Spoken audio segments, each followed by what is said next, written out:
Good morning, and welcome to another episode of Metal Detecting with Lugnut. I'm up here at the 1887 house next to where I live, and this episode is about last night's little venture up here. I came up here after supper with just a very little bit of light left. I did bring this my iPad that I shoot video with, but nothing that I found, at least at the time, seemed worth videoing. So there is no video. So we're going to do this now. We're going to go through a little kind of a reverse order tour of what I found. So we're going to start at the last target and work our way to the first. All right, so see you at the last target. My last target was underneath this boxwood bush, way down underneath, and it was this pull tab, an old one, and complete. And then I had worked my way from over here,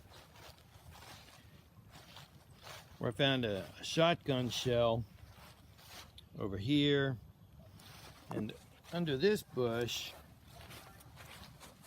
right here where you can see there's been some digging, I actually found a coin spill of 3 pennies. They were all so cruddy. I didn't know what they were at the time, other than I suspected that they were copper and not zinc. And then worked my way, and this is the south side of the house. I actually I dug some stuff here. Where are they? There's some holes right. See, I do such a good job, I can't even find the holes I dug. They're around here. They're right here. There's 2 holes where I found 2 other pennies and some other junk.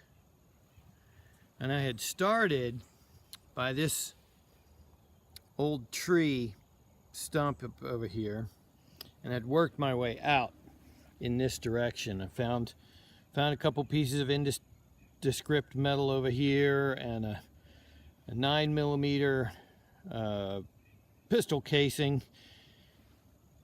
And the first penny I found was right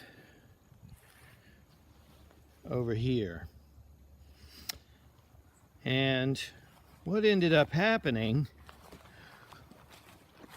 was I got a total, here's the junk, of 5 pennies. 3 in the spill and 2 individually. So here's the spill pennies, which ended up being a 64, a 67, and a 72. The individual penny I got here was a 63D, and actually the very first penny I dug, which again was so cruddy I couldn't tell what it was,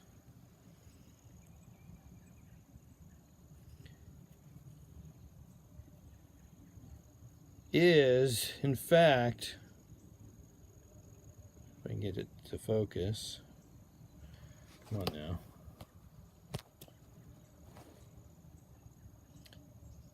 an 1885 Indian head penny,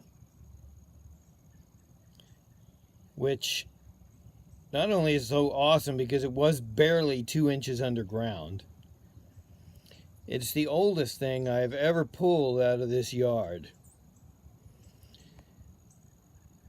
And it was so cruddy, I had to clean it in a way I know many of you will cringe when you hear about it. I mean, what was on it was not coming off in any traditional gentle method. I had soaked it and scrubbed it, and I've used this unspeakable method in the past, and it actually works pretty well if you're gentle. I use 5/0 steel wool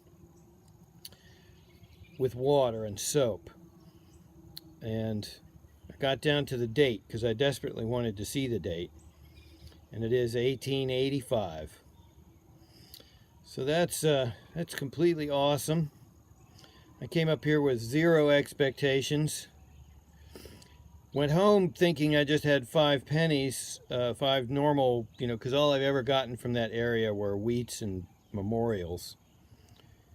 And here you go. 1885. Surprise 1800s. There she is. All right, well, thanks for joining me and walking around and seeing what's under the grass. Bye for now.